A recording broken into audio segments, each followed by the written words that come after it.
So I was like, what am I going to give to them that they can use throughout their whole life that would be of value? And when I first asked that question, it's a very big question. You know, obviously morals and all those other things, but like something that could help them in maybe the financial world to grow in whatever endeavor they choose. And I when I thought about it, it kind of got me like nervous, like, oh my God, like, great, Jay, all this information, all this education, and I'm coming up with like nothing at the moment. And it was like the first time I ever asked that question, but I got nervous. I was like, no, and it took me a little bit of time, like, what can I give to them? What is something that would make a difference? And it came to me. Hello. I'm Sam. I'm Brandon. Jason. And this is the Middleton Methods podcast bonus session where you get to be a fly on our wall to get practical tips, gain insight, and laugh at our expense. Welcome. We're excited. First interview. Yeah, our first special guest. I feel so honored. The one and only. You should. See, he doesn't feel special because he's one of many guests this summer at our house. And he said he was not feeling the love. So that is so not now he gets to be the first interviewee on our bonus sessions. I'm excited. Why don't you tell our guests a little bit about Jason? So this is Jason highlights. Rodriguez. Yes. He's from Jersey, He's actually from Kentucky. the armpit of America, but his he accent. oh yeah, he's from Kentucky. He's from Nashville, but he from Nashville, Kentucky. But he is here. He's here visiting us. We've been really besties for years now. We were just trying to figure it out. It's almost our friendversary. Yes. We're almost hit 10 years here. What decade? I know. We met a long time ago at an event and hit it off, and we've been friends ever since, growing in life, growing in business.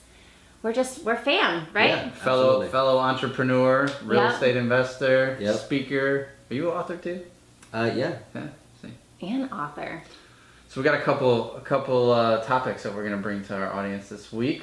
Yes. So I know I want to talk about what your first question was second. Oh, okay. So we have a question kind of related to our topic of our podcast this week, which we were talking about a $15,000 real estate deal we did.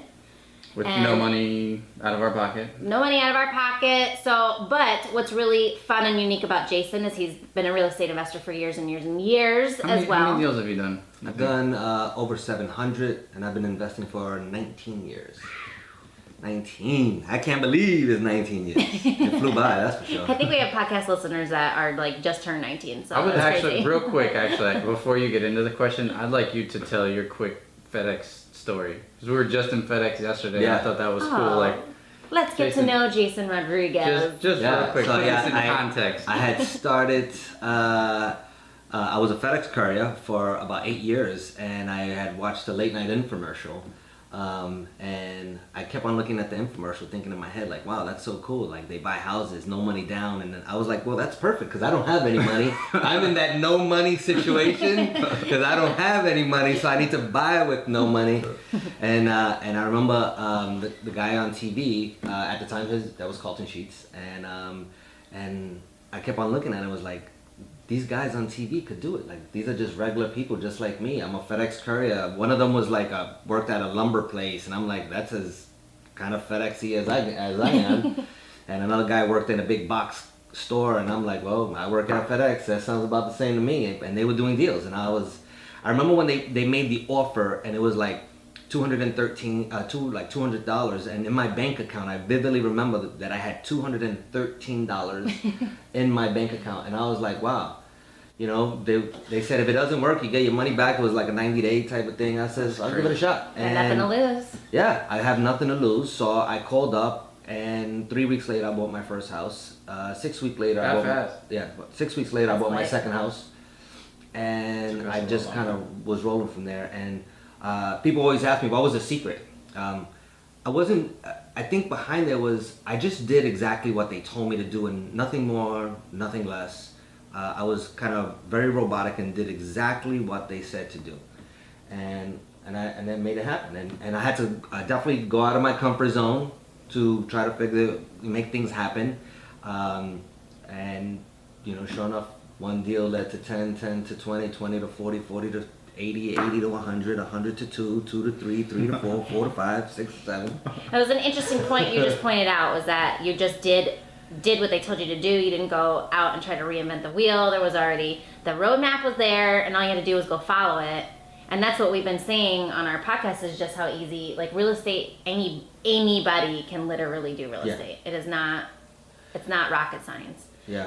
What does get a little bit more interesting is as you became more and more of an investor, you got more creative with your deals, which is one of the things that we want to talk to you about today, is a deal that you were sharing with us recently that you actually have done with your daughters, which I think is very cool. That's through their retirement account? Their educational educational fund. Okay. Tell us a little bit about that deal. It's very cool. So if you're a parent out there and you're wondering, I want to do stuff for myself, but what am I also doing to help my kids?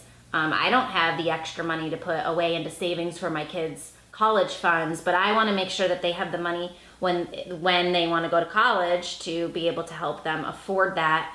And then Jason has a really unique strategy that he uses to help his daughters grow their accounts so that it's, just growing and growing until they go to school.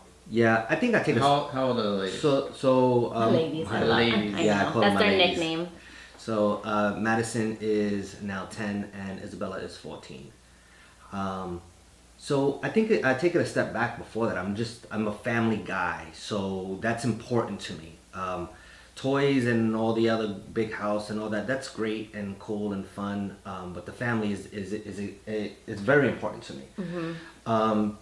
Education is important to me. I'm an educator, so I believe in that. I'm not the traditional educator, but education is key, and it gives the competitive edge. So I wanted to be able to provide for my kids at that level, and I also realized that college, the normal traditional education, is wicked expensive. Mm-hmm. Wicked. Like when you hitting hundreds of thousands of dollars, it's like wow.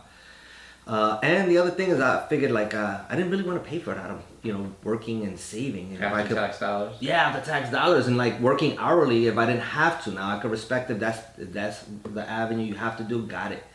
But I found some other avenues. So what I was able to do, and what a mentor taught me, was doing some creative real estate, and being able to buy properties not in Jason or my company or my entities, but buy them for the benefit of my child's educational IRA, which was non-taxed, and it was easier. And I think the most important thing was there was massive leverage. I could leverage massive amount of money. Unlike the stock market, I'm just putting in whatever money I'm putting in, and I get a 10. I wish I got 10%. Maybe 4% increase inside there. So for those that don't know, could you give the 10-second version of what an IRA? Because what you're talking about is self-directed IRA, right? It's correct. You have this savings account basically that's classified as IRA, but you get to control where the money is as opposed to correct the company or some mutual fund or something. Correct. So there are third-party custodians that will manage the IRA. It's called a self-directed, which I get to give whatever direction. Unlike the traditional, and you can start it with small money. I think I started with $100, and I did it for each of the ladies. And the power behind it is I'm able to tell it where to go, and it's not as limited as your job maybe gives you an IRA. And that's super important, because I have a unique ability I invest in real estate, and I see opportunities, and I'm able to capture those opportunities. So the deal that we were looking for the ladies was something that I could put small money in. And when I say small money, this one, it was $1,000. So the deal was, the property is worth about $250,000, and it was a homeowner that wanted to sell it, and she just was retiring. She just wanted out. And she wanted $180. We negotiated. She went back and forth. Friendly lady, very savvy, she was a realtor, so she knew what she was doing.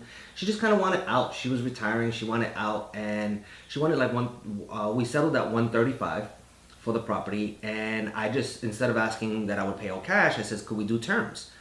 She was very familiar with terms. She kind of had the term conversation, so we just rolled with it. And she said if we could put $10,000 down, she would be willing to owner finance us. And I mean, she basically became the bank she for became you. the bank. She wanted to receive monthly money because she was receiving monthly money. She liked that idea. So she liked the stability of having a monthly payment from you, and so she was willing to hold the financing instead of you having to go to a bank, Correct. and she would hold the mortgage instead. Correct. And she got interest. And she got some interest inside there. She got interest in that. So so it was a win for both of us. And from there, we were able to structure that deal. And when we put it together, the ladies were a partner. They put in 1,000 from their educational IRA, and then I put in the other 9. And that other 9 actually came from a private lender. Somebody else just kind of lent us the money, and it was it's $9,000. So it's not like I was asking for 90,000. A lot of people have $9,000, so they lent me 9,000, and it was the ladies were able to receive 90% of the profit from that went back to their IRA. So at the end of the day, that deal is actually still in process. So they put $1,000 down, but they owned 90% of the deal. Correct. Okay. So they'll own 90% of the deal, and And that's you're just allowed to say it's just like however much. like any partnership. There is no Yeah. that we have to be a 50-50, and so we just Or 90-10. It wasn't because the deposit was 90-10 doesn't mean that. correct. A lot of people would think, oh, Jason put in the 90%, I should make the 90. But No. that's actually interesting because when you go and get like a private loan or something for real estate, 10% is totally a normal. Yeah. That's totally a normal interest to receive back on that money. So Yeah. So we were able to give them 90%. So, and the seller wanted to do financing for 5 years. So we're right now in the middle of it. We're at year 2. By the time everything is said and done, this deal will be worth like, once we finish it, like $250,000 of profit. Yeah. Dang. Yeah. and the girls. Just pumped right in, tax deferred or tax free. Tax free. Nice. Is going into the educational IRA, and it wasn't that we made a contribution. Is that the investment was a phenomenal investment, and so the profits are tax free as long as they use it for education. Why is that even important? Why is it important? That's like a to year of have- college. I mean, think of I'm sorry A to year of a interrupt you. great So college, you're saying they're gonna get about $100,000 of that Yeah. deal, and they split that, and they each get 50, right? Yeah. Off of $1,000 total. So they grew their educational fund from $1,000 to $50,000 in just 5 years time, but they're only. What are they going to be, 13 and 16 when this deal is done? We have 3 more 13 years. and 17, 13 and 17. 13 and 17. So one of them, Isabella, the oldest one, is going to use some of that for college. So Bella's already going to have at least a year of her college paid for, and she's not even going to be out of high school. Yeah. And then we still have years left on Maddie. Yeah. And we'll do like 2 or 3. So by the time 2 or 3 are done, like that's it. I don't have to pay for college. And even like the fund actually started by them actually doing a smaller deal. That's how it kind of grew a little bit, and so. What were you going to ask? Do you remember? I was just gonna ask, like, why is it so important that it was in the IRA tax free? Oh. Why is that such a big deal? Huge, monstrous. Because if I had Jason did the deal, I would get tax on the money, and then I would give it to them. So how much tax would you pay on like I mean, $100,000 profit? How much would it It's gonna just kind of depend, but you could probably throw 20 to 30%, Yeah. which is a big number. Yeah. 20 to 30 20, grand. 30 grand of the deal. That's a lot of money. So and it's protected and it's sheltered and it's it only does a little bit of that. So at this point right now we got about another 2 more deals that we're gonna come and do, and I am done paying for college. Awesome. And here's the great news.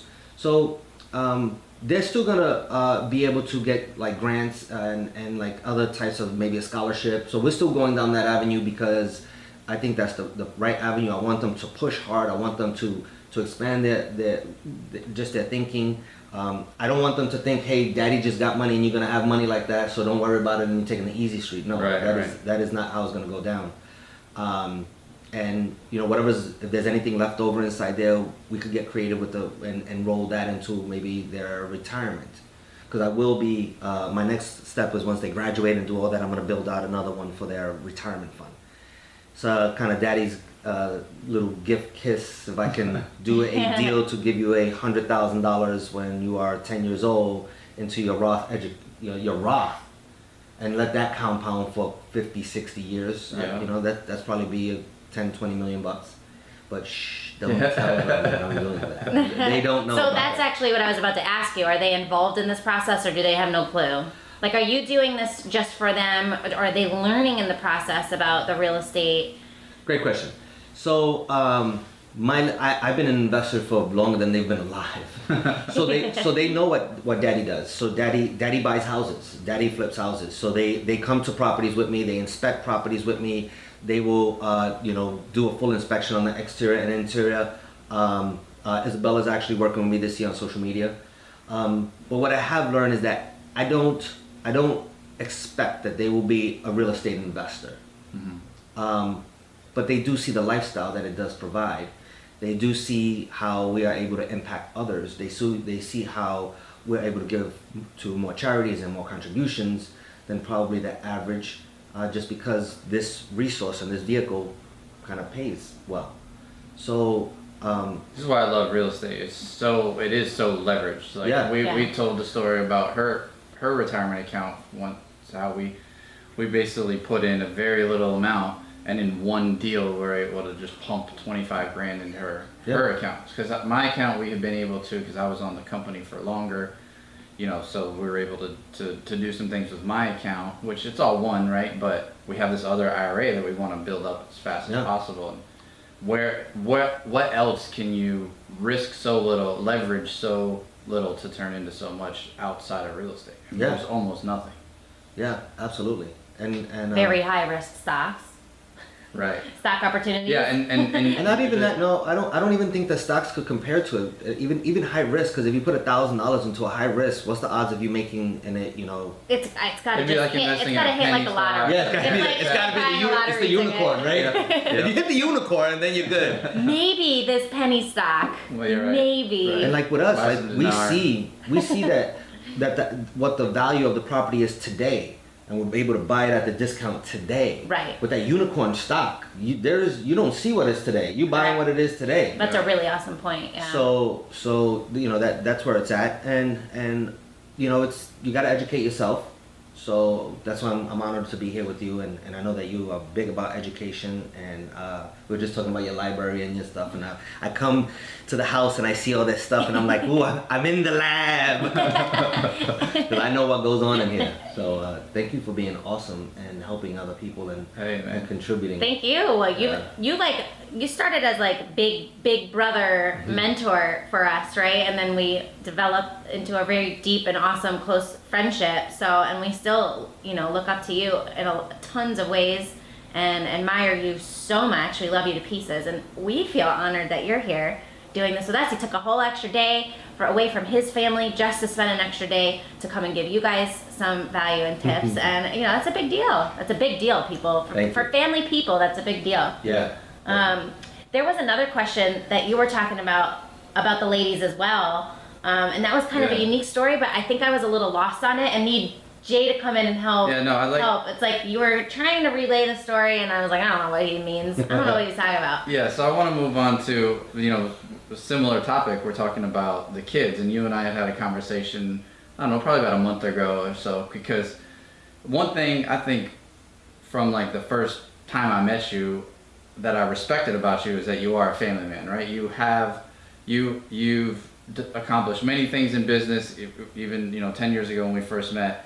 But it was always clear, like I think I knew about the ladies like in our first conversation. Yeah. Like they're obviously the top priority. Yeah. And as we've, grown and known more about each other, that's always been a constant. And that's how we've always been as well. Like before, like obviously I met you before we had our kids, but there was a handful of people that I was always like, the money's good, the financial freedom is good, but the real, like you can't just say you're successful with just one, like you gotta have your priorities in order, and you really gotta do your best anyway to balance it all. So. And have proven this over the years, because we've literally watched these girls grow up, and you're a phenomenal father, and the girls, they're just they're beautiful human beings. I love those two girls so much.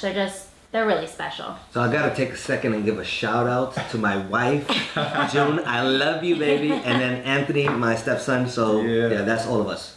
Yeah. So as being, Yes, the they whole have, family. and that's actually a really good point.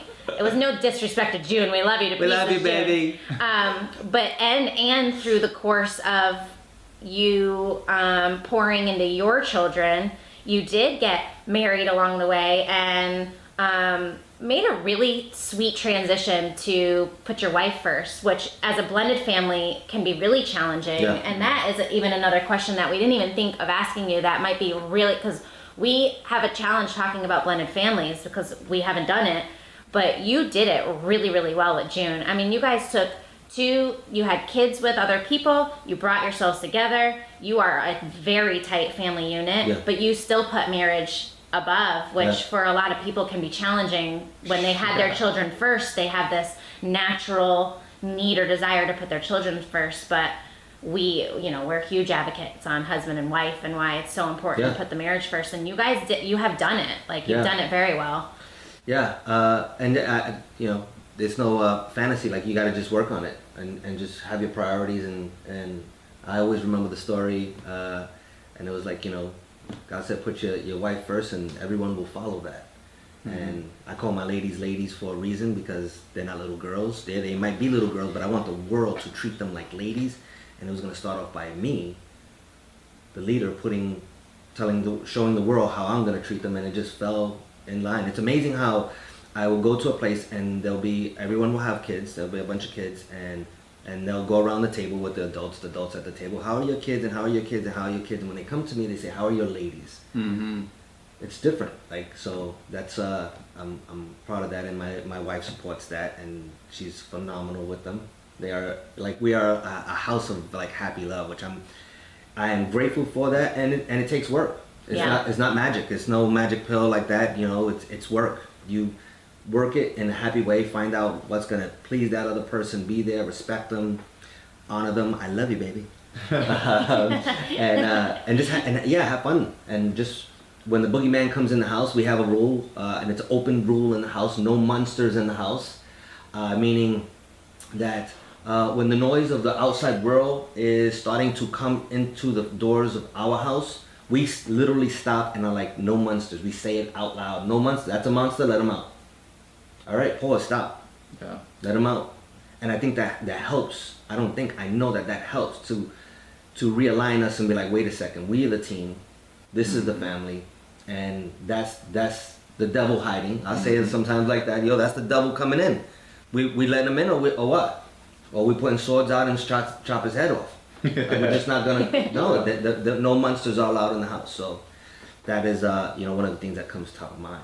Yeah, you did. I mean, we have some friends and some listeners I know who are blended families who, not only are you guys a blended family, but you made a huge decision. Like, you both obviously made a huge decision to pick up and move. Basically, 3 family, like, right? So Yeah. your ex and your wife and you were all in different like states, and you picked up a whole business, a whole life, and moved. Like, I think that's more challenging than just 2 people who live in the same area and like everyone like They meet coming people together. in their area and start a new life in that like area.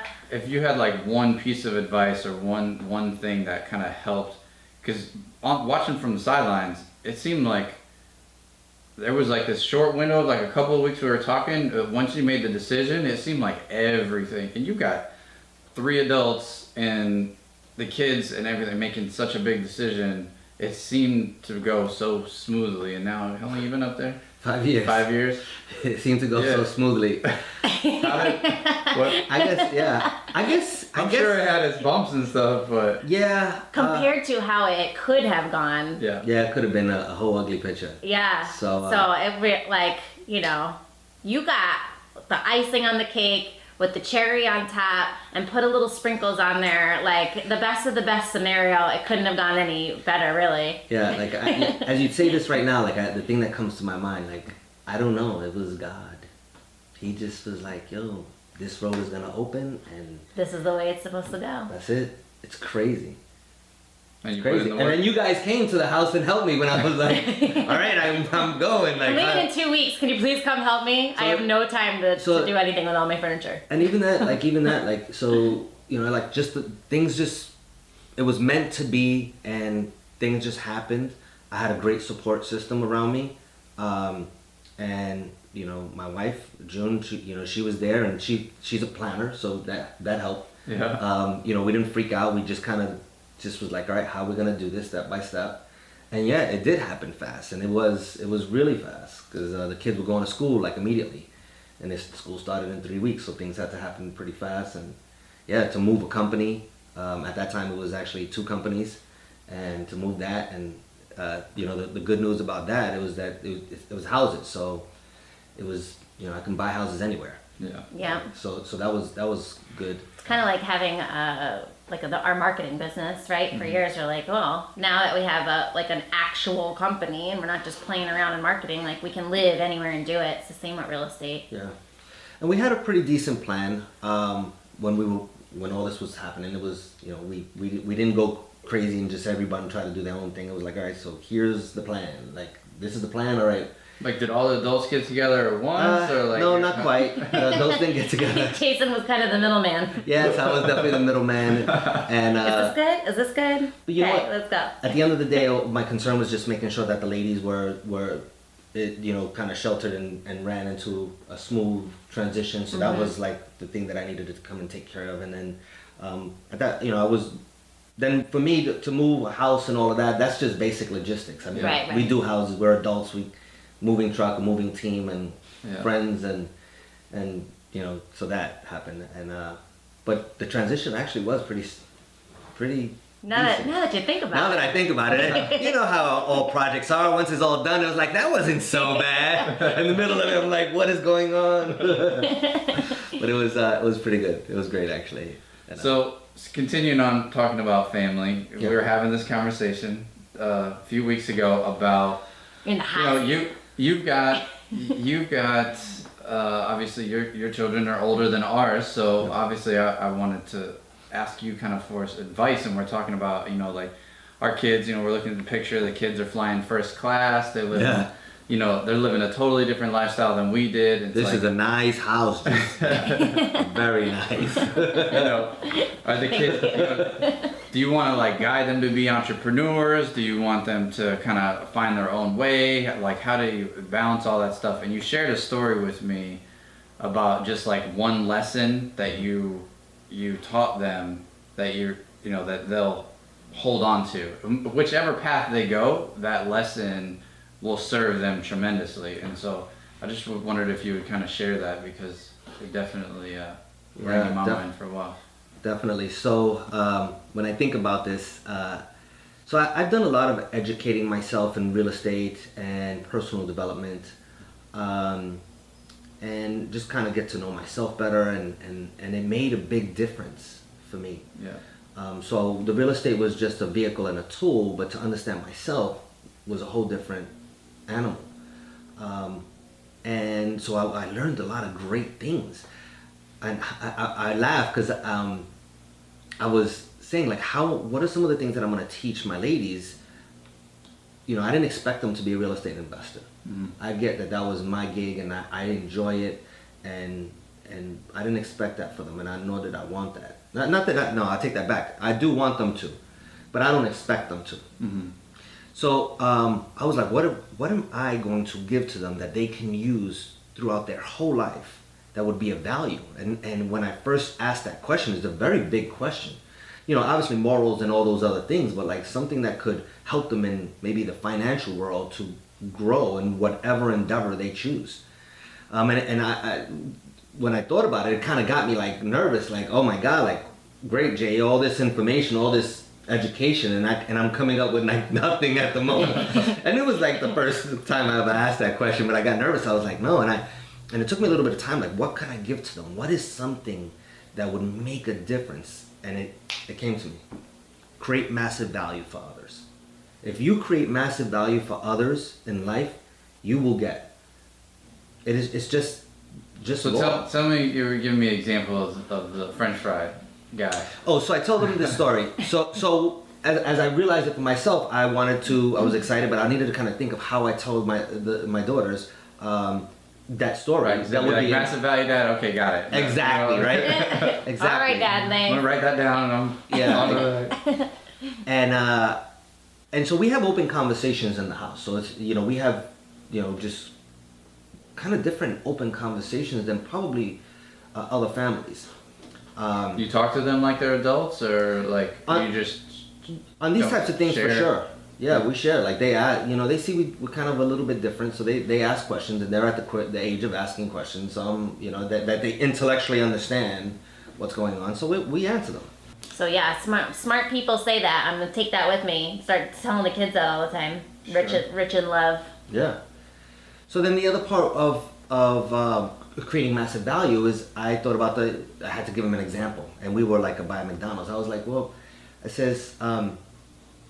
I was telling Maddie, my youngest one, she's 8, no, she's 10, about the French fry guy at McDonald's. I'm like, we need that person. Like, if we don't have the French fry guy, the McDonald's burgers don't taste as good. I like McDonald's French fries. I think they're good.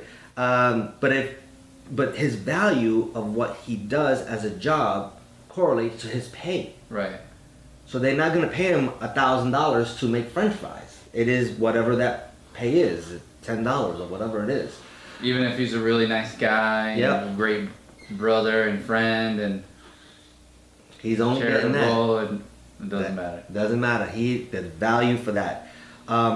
Versus on the other side, someone that would maybe teach, like I teach how to invest in real estate. So that value is going to be a lot higher because I can teach people how to make hundreds of thousands of dollars. Mm-hmm. So they're more like they'll pay me $10 in a millisecond for that info. Right. They'll pay me $1,000. They'll pay me $100,000 for that. Yeah. So I kind of tell the story that way, like create massive value. Even a doctor, surgeon. Right? Exactly. Like So that's what I was leading to was in other industries. If she wanted to be a veterinarian, well, to create massive value, even if you're just at a regular job, to get to the next level, how you create value, massive value. You create ordinary value, you're gonna get ordinary. You create massive value, and going to your next job, you will tend to rise. Mm-hmm. And people recognize, they see, all right, this person is creating. Doesn't necessarily mean that you're the hardest worker. It means you're the worker that creates massive value. I remember in an environment where I was working and doing sales with other people, and I asked the main person what was important to them, and they were like, what's important to me is sales and just making sure everything runs right. The rest of the team kind of caught that, but they didn't catch it to the level that I did. And so I committed myself, I'm going to be the best salesperson, number one, by far none, and I'm going to make sure that everything runs smooth. And that piece took me from being an ordinary person in that organization to being an extraordinary person in that organization. Mm-hmm. And everyone looked, it's like, what? Why do you get to come and do these other things? And how did you climb so fast? It's because I just listened to them. I created massive value for the person that wanted the massive value. Mm-hmm. And I simply, a lot of times, I just ask, what is it that's important to you? And I answer whether I could deliver on that. Like I have coaching clients, and one of the first thing I ask is like, what's important to you? Tell me the top things. And I have this thing, I could deliver that. And I say it out, yep, that I could deliver, that one I can deliver. And the more important things that I could come and deliver and create massive value for them, we win. And so in sharing that with the kids, and not one time, 2 times, 10 times, 20 times, like now around the house, like to do chores, like they want things, they're gonna work for it. I'm not just gonna give it to you. Maybe sometimes I give it to them. So they when they want things, I'm like, you want to make money? Oh, Daddy, I need to come and make like $20 or $30. All right, what do you got to do? I know, Daddy, you got to create massive value. All right, what's massive value? And it's simple to me, like, I'm a dad. I like massages. So my little one, Maddie, she got little fingers. She could get into those knots. So she's like, all right, Daddy, I give you a massage, and she negotiates with me, and we go back and forth. But I play with the resistance. But it always comes back to like, what's the massive value? Yeah. Know your audience, know their massive value, and they make money that way. And I've been training them for already years now. Is all right, how is this going to look like in a job? If you want to be a vet, you know, all the kids want to be veterinarians. All right, so how are you going to be the best vet? How are you going to create massive value? Are you going to own the place or work there? Either one is fine by me. I'm thinking in the back of my head, I'll own the real estate. You know? You be the landlord. That's right. You can come and pay me, and we could do this deal. I'll give it back to you in your IRA, your Roth. So it's creating that massive value and having that open, ongoing conversation. It's not just a one-shot deal. So there's these pieces that are core, in my opinion, that where I can make an impacting difference, and it's not a one-shot conversation. We are rich in love. We are, you know, they know about the houses and how we do it and why we do it. They know about creating massive value, that they could apply that anywhere, at any time. I see little pieces in my oldest daughter, Bella. She's going to a high school now, and she's in junior high school, and I see her putting little massive value in little areas. And I hear the words, or I hear what's wrapped around the word, which she may not say it clean like massive value, but I'm gonna do, the teacher wants this, this, and this, and I'm gonna give her this. Right. The teacher wants this, I'm gonna give her this. And I'm like, well, why? Because if I give a lot, I'm gonna get it. Right. And I get these extra little things, and I'm like, got it. Or you certainly at least have a whole lot more chance of getting those. Absolutely, yeah. It's not a guaranteed, but if that's the way of being she has, it's more likely in certain areas she'll get. Yeah. I know for me growing up, my mom, you know, we grew up in poverty, right? So I always thought things, you know, I don't think you can talk about value without also talking about like cost. And that's how I looked at things so much. It was like, no, this is what it costs. How can I get it for the cheapest price? And like now, even in life, I look at things and I'm like, my toothbrush, I have, you know, this kind of toothbrush forever. Now I have a $200 toothbrush.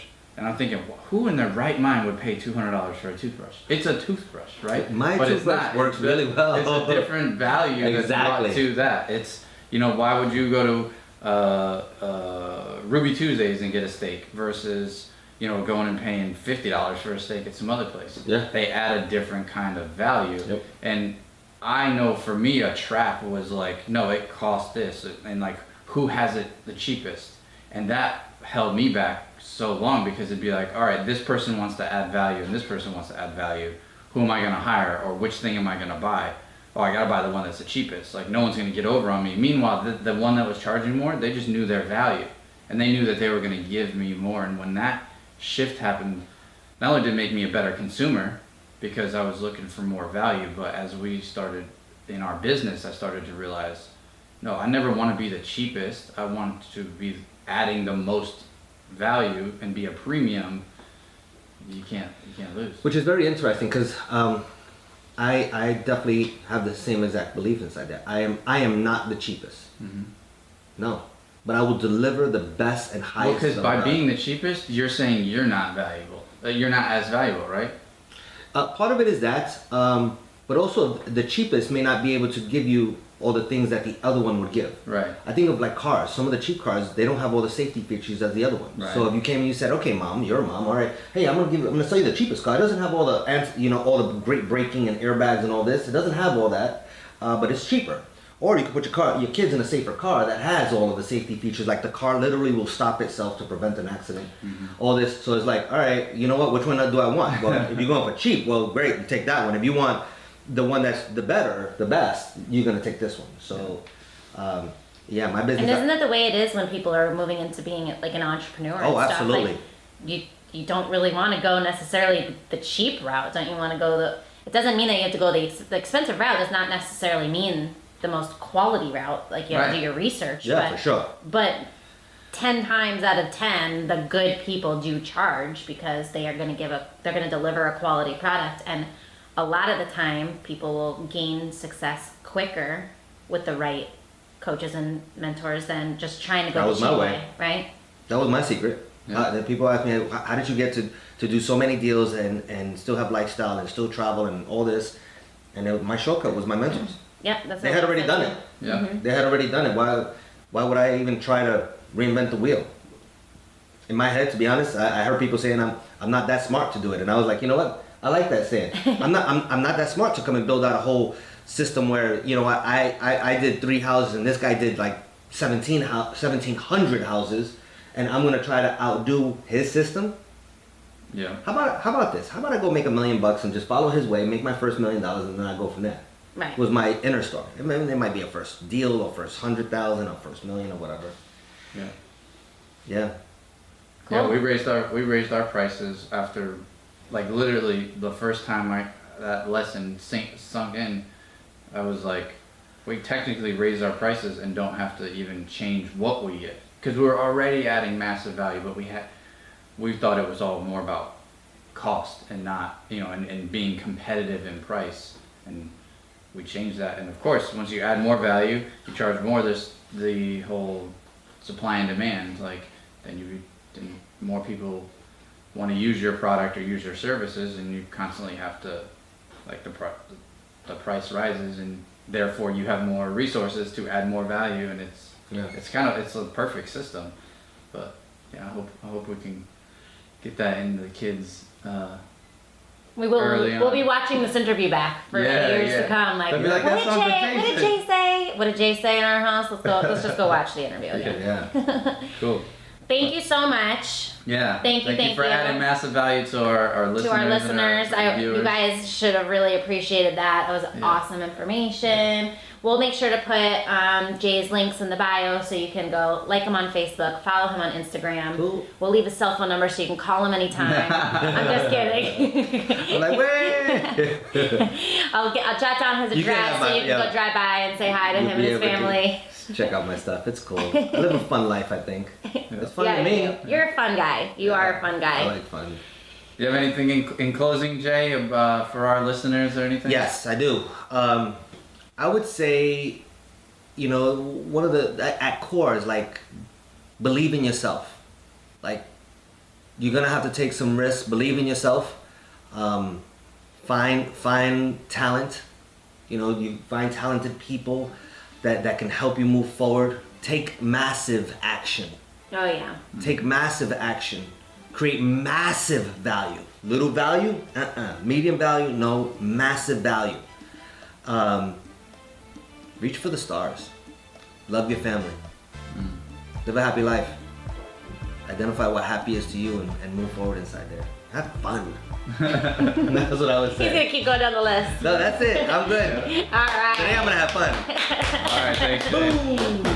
Bye guys. See you on the next interview. Take care.